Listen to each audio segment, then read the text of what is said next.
Hello everyone.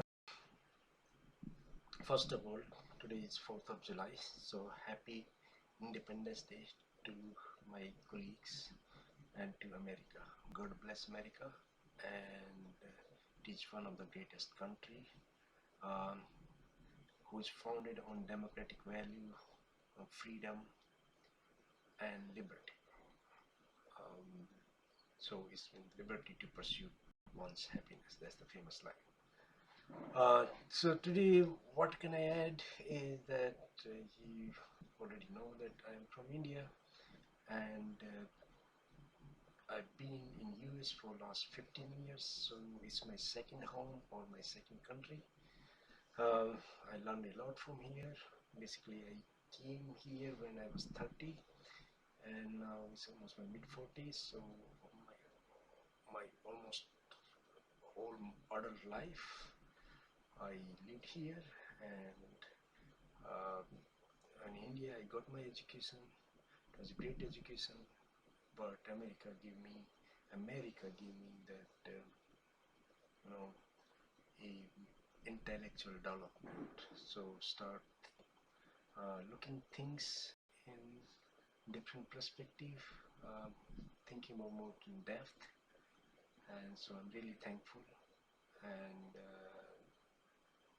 you know, again, um, it's my second country or second home.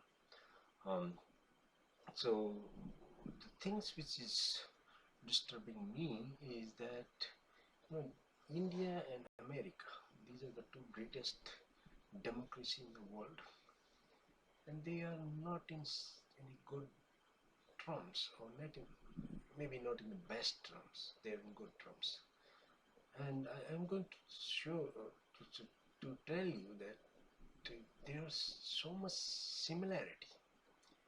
Let me start with the first one. We were both ruled by British, and we both hated them. So we got our independence from the same British people. America was founded on the liberty. They want to have a freedom of practice to religion, freedom from the bureaucratic society, and British represent a typical the hierarchy, bureaucratic, royal society, which America wanted to break away. In India, again, we had different values, different culture, and British wanted to impose their own value, their own culture, and we didn't like them. So, in nutshells, we both hated British, and we got our independence. Second, the America, you have the Revolutionary War, and that's what we are talking about. The 4th of July, we got independence. In India, we also have a similar kind of revolutionary war in 1857. Unfortunately, we didn't succeed, but it was similar type of revolutionary war which you had in 1770s for last 10 years. Um, the and the third one is we are so we both India and America have so much diversity. Let's talk about India. We have almost 7 major religions, which is I think the major religions of the earth. We all are there. We have almost 30 different languages we speak. This is the official language I'm talking about, with each language having their own script, not just like a Roman and other European language. Our language have their own script, their own grammar.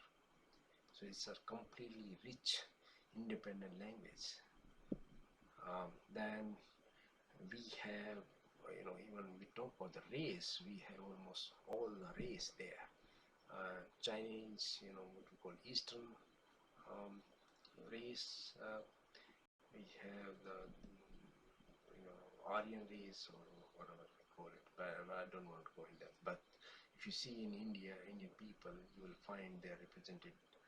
They have the representation of every race. Um, then the geography. Um, like in US, you have the northeastern to south to midwestern and west. So diverse, so different in terms of climate, in terms of weather, in terms of temperature. Same in India. We have North Himalayas, almost cold, ice cold, and we have um, kind of a northern plain, which is in summer like as hot as like 50 degree, means 120-degree. Kind of you can bake your own omelette or egg there. And then we have southern India, which is kind of rainy and more stable temperature. Um, then the biggest of all, we are democracy, biggest democracy. In India, we love freedom of speech, we have freedom of religion, freedom of culture. So everything is practice their own religion, culture, values. In US also you have the same thing. So we are so similar there.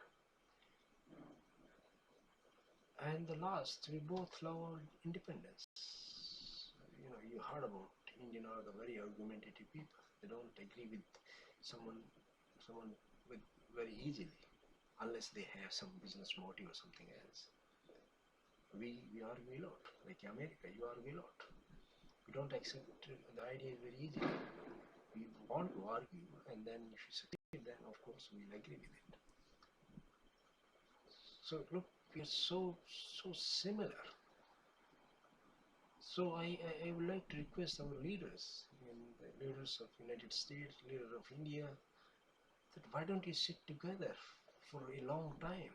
Spend like almost a month together in one place, either in Delhi or in Washington or somewhere else, like in Himalayas or in Vermont, somewhere, and just realize how similar we are and why we are behaving so differently. It's why we suspect each other so much. In fact, if India and United States were united, like America and Britain, the same if we had a relationship with India and America, you will do the amazing thing to the world. First, the world will be much safer. World will be a better place. World will be more democratic. World will be more tolerant,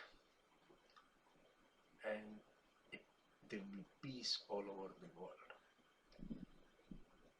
So that's my message on this 4th of July to United States and also to India, that work together, build the bridge, build a more confident, trust each other, and lead the world. And why? Because you are the biggest democracy in the world. India is the first and the United States, I think, in the second biggest democracy. We have almost 1.2, 1.3 billion people, and you have almost 300 million people. So these are the only two biggest democracy of the world. So you have both of these countries have a responsibility to lead this world toward democratic systems, freedoms, pursuit of happiness. That's what these countries are founded on. Okay, guys, thank you for listening me, and do your bit. Okay, thank you, and God bless America on 4th July, and again, very happy Independence Day. Thank you. Bye.